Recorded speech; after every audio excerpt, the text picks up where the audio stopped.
welcome back to another unboxing video.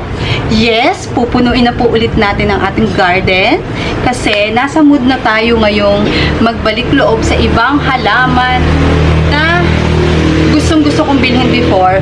At syempre, Hoya. Sino bang mag-aakala ng magugustuhan ko yung mga Hoya before? Alam nyo guys, nung mga nakaraan kasi, hindi ko na binablog, pero siguro isang taon mahigit, hindi ako nagbablog ng mga Hoya, pero bumibili na ako. At syempre, meron ako ditong mga Hoya. Ayan, yung ating gagawin ngayon. Ito muna yung aking i-open. Kasi ito yung bukas na.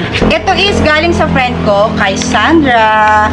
At alam nyo ba, 12 pa lang. Ay, 12 pa lang. 4 o'clock pa lang ng hapon. Madilim na. Kasi may bagyo ba? Bakit ba gumagalo tong ano ko?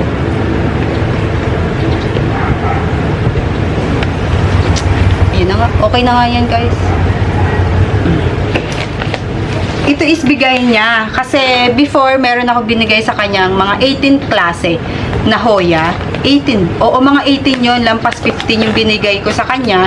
Tapos ngayon, binigyan niya ako ng... Tignan natin kung ano yung binigay niya sa akin. At gaganda rin ng mga Hoya nun eh. Kaya nagkakasundo kami sa mga Hoya kasi ang ginagawa namin, pakita ko sa inyo mamaya yung ano. Wow! Naka-fiber na siya, oh. Ang dami namin fiber. Iniipon namin mga fiber para pag magbabalikan kami ng plants is naka-fiber para hindi masiro. Ay! Nahiya naman ako. Binigyan pa ako ng ganito, oh. Wow! SP Pagar Alam. Ito yung isa sa napanalunan niya to dati dun sa binibilhan namin sa Indonesia. So, binigyan niya ako. Bakit naman mother plant na yung binigay mo sa akin? Ang ganda, oh. SP Pagar Alam. Pakita ko sa inyo ng maganda. This one po is Hoya. Lahat po ng ipapakita ko sa inyo is mga Hoya. So, ito is si Pagar Alam or Pagar Alam. Hindi ko alam kung ano eh, nakakatuwa yung mga pangalan ng mga Hoya sa Indonesia. Ang ganda, modern na siya, sis. Thank you so much. Dito ko lang siya ilalagay. Wait, kinakabahan ako eh. Baka malaglag eh. Ito naman, nasan yung isa? Ito, ano to? Ano? Alam ko to. Kasi nung nagmamind-mind kami sa Indonesia, may usapan kami na kung ano yung bibilin ko, wag niyang i-mind. Tapos kung ano yung bibilin niya, wag niyang i-mind kasi bibigyan niya ako. At isa ito sa wag ko daw i-mind. So, eto guys is si Hoya flagellata. High splash ito. High splash. Ayan. Pero guys, feeling ko, hindi siya high splash lang kasi silvery lahat ng inilalabas na dahon niya dito. Under my friend's care. Kaya binigyan niya ako na ito kasi baka kaya siya nagiging splashes is dahil sa mga garden shop, 'di ba? Yung araw kulang, siksikan kasi doon sa binibilhan namin guys sa Indonesia, siksikan yung mga plants, sobrang dami, nakasiksik lang sila kung saan-saan. So malamig doon. Tapos siguro hindi naaarawan yung iba, nagiging high splash or nagiging splashes na lang yung mga dapat ay silver. So malalaman natin kasi ito is mas gusto daw nito sa highlight. So dito ko muna siya ilagay. Mamaya ko na ayusin kasi baka kasi masagay dito. Eh, ang mahal-mahal kaya ng silver niyan. Huwag ka muna umulan. Tapos eto, Sarawak Silver, naghati kami. Kasi yung binili niya is, mahal kasi to guys eh, kaya pinaghati na lang namin. So, meron din akong i-unbox dito na binili ko na maghahati din kami. So, hati kami sa bayad. At ito, isa sa wishlist namin to si Sarawak Silver talaga. Buti na lang, nakuha namin ng medyo mura. Ayan o. Kasi kung mapapansin nyo before, one node neto, 10,000. So, parang tumatak sa utak ko na kailangan makabili ako niyan, Pero, syempre, hindi naman 10,000 namin ito nabili. Ito yung next na bubuksan natin. Dito ako pinaka-excited kasi andito yung mga namain ko sa Indonesia. Saan ba to? Paano ba to? Buksan ko muna para hindi tayo magtagal. ko pa to iniintay. Pero hindi siya napadala dahil ewan ko, hindi na yata kaya o hindi agad na open. Kasi kakadating lang nito from Indonesia. 2, 4, 6, 7. So, Hoya SP. Ano tong ikay na to? Ito muna unahin natin.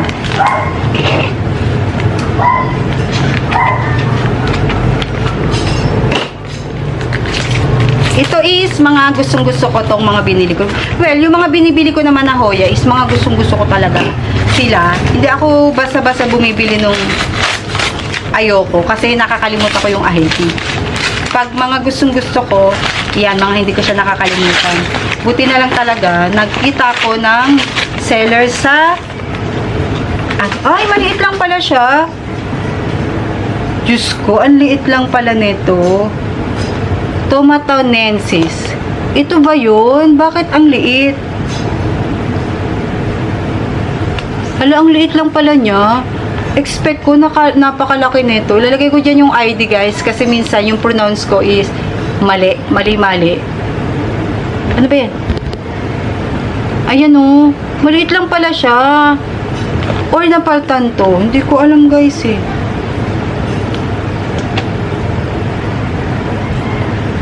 Daya. Ito ba yun? Ito ba yung namain ko? Hindi naman yata ito yung namain ko ah. Mali yung binigay sa akin. Medyo na bad trip ako dito ah. Yun lang. Ilalagay ko lang dyan yung ano niya. Etong next is, ba't ganun?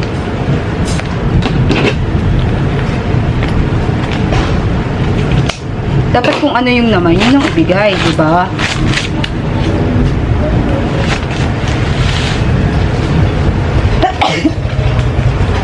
Ito naman, bumili ulit ako, Polyneuria Silver kasi hindi ko alam kung bakit yung mother ko is namatay. Pag uwi namin sa province, pagbalik ko dito, umuwi kasi ako sa province mga 4 days yata. Tapos pagbalik ko dito, namatay. Actually, nandito pa yung propagation niya eh. Ayan o, silver. Tapos yung mother namatay din. Hindi ko alam kung bakit. Ano nangyari sa kanya. Eh, ang healthy ko nung iniwanan yon. Bukod tangi na lahat ng Polyneuria ko is namatay. Even yung Jasmine Cowell, naarawan kasi yun. Kaya, namatay siya. So, eto naman,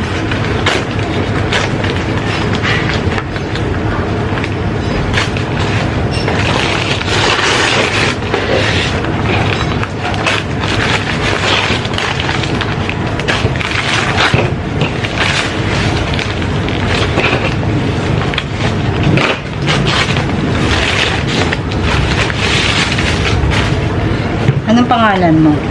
Ah, ito is si Mutia. SP Mutia. Ito isa to sa gusto ko. Si Mutia. Mutia. Tingnan nyo guys sa Google yung SP Mutia. SP Ache Mutia. Ang ganda nung ano nung veins niya. Kitang-kita. Tapos yung likod niya, ganyan lang siya. Oh. Kitang-kita yung pinaka-veins niya sa harapan. Dun sa Google, siguro hindi lang siya na-stress o hindi siya stress nga. Ganun. Ito naman, next, parang nawawala na ako ng gana bumili sa Indo. Pag laging sira yung dahon. Kakaloka.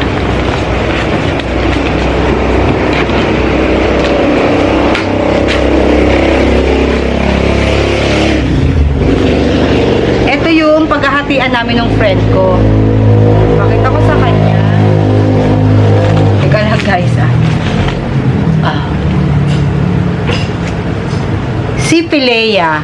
Iba siya sa ayan o.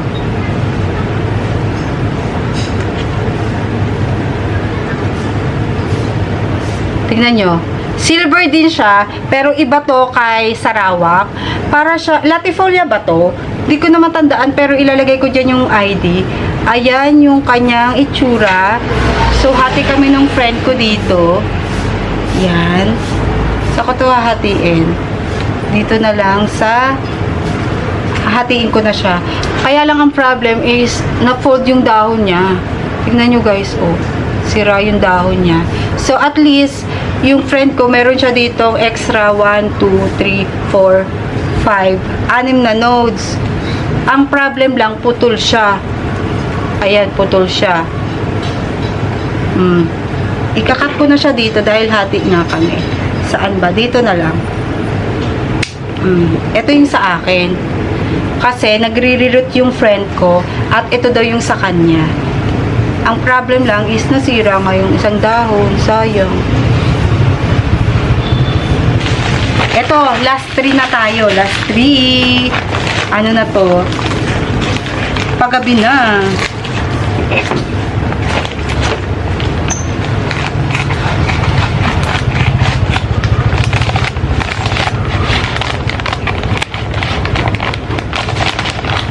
Baka magpipit ko naman ito. Ilagay ko na lang yung pangalan kasi halos magkakamukha sila eh.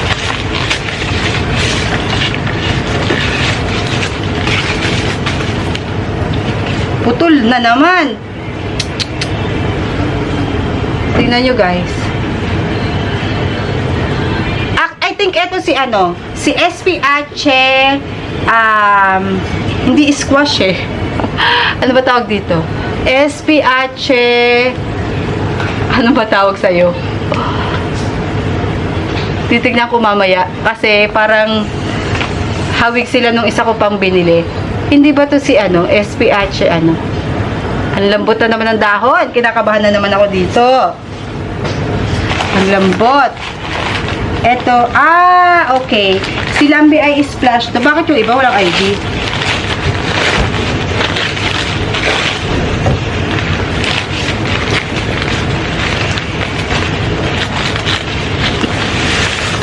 Ito si Lambi Eye. Si Lambi Eye Splash. Ito, bibigyan ko yung friend ko nito kasi ito yung sabi ko sa kanya, bibigyan ko rin siya nito. Ito yung Lambi Eye Splash. Kasi yung Lambi Eye ko dito na splash, iba yung kanya itsura. Ito maganda to eh.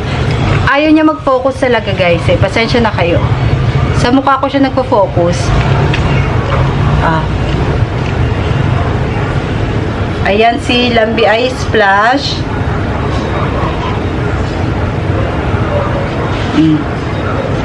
Bigay ko sa kanya yung top cut. Or ay nako, sira na naman, putol-putol. Ito yung last. Ito is si Forest Orb. Ito si okay, yung isang dumating si ano siya, wala siyang ID, pero alam ko yun si ano siya. Kalimutan ko na to. May lamok na. Dati guys, walang lamok dito. Ngayon na may lamok na. Ito si Forest Orb na. Ito yung maganda. Ay! Ang dami niyang mites. Ang dami niyang kuto. Ang dami niyang kuto guys. Ayan o, nakikita niyo yung yellow na yan. Kuto yan, gumagapang kadiri. Ito is si SP Ache Forest Orb. Ayan yung itsura niya. Diba, magkakamukha lang sila. Kasi medyo nahilig ako ngayon sa Ache. SP Ache. Dahil nga may namatay ako. Yung nakuha ko din sa kanila, dun sa seller na to, namatay siya. Sobrang dry na dry din. Tapos, tuyot na siya. Biglang natuyo. Dapat, diba, nire-refund yun. Kaya kabahan ako kasi putol-putol guys eh. Yun lang naman yung ating mga na-order dito. Ayan, 7 klase yung na-order ko plus yung binigay ng friend ko plus etong paghahatian namin ng friend ko. Pinaghatian namin ng friend ko. So ilalagay ko lang siya dito and then i-ready ko na yung ibibigay ko sa friend ko dahil naghati nga kami. So, ito yung bukod tanging may kuto. Tatanggalin ko na siya kasi baka kumalat dito. Diba dapat may sanitary something to. Wala dapat mga ganito, pero meron siya. Uy, may gumagapang. So, dito ko na yan ang ating vlog at ito ay aasikasuhin ko muna para maipabook dun sa friend ko at bigyan ko rin siya. At ayusin ko na rin sila dito. Itatanim ko maya-maya, kaya lang medyo may lamok-lamok na eh. Dito ko na yan ang vlog. Yun lang. So, see you guys on our next video. Salamat sa pagsama sa ating unboxing. Bye!